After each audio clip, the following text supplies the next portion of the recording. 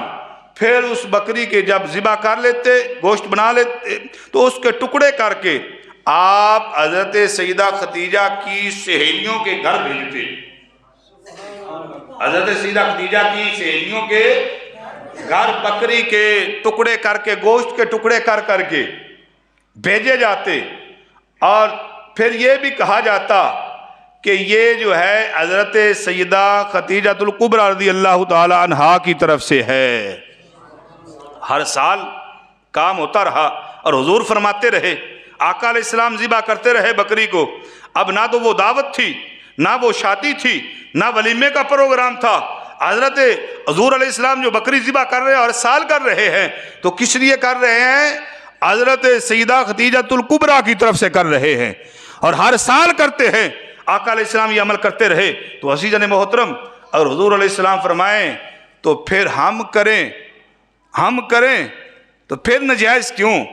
اب یہ میں نے تینوں چار روایتیں جو ہیں صحیح بخاری سے دکھائی ہیں، اللہ کے فضل سے اور بھی بہت کچھ جو ہے ہمارے پاس صحیح بخاری کے اندر موجود ہے، لیکن کہتے ہیں نا پڑھنے کا سلیقہ ہو تو پڑھ لیتے ہیں کچھ لوگ،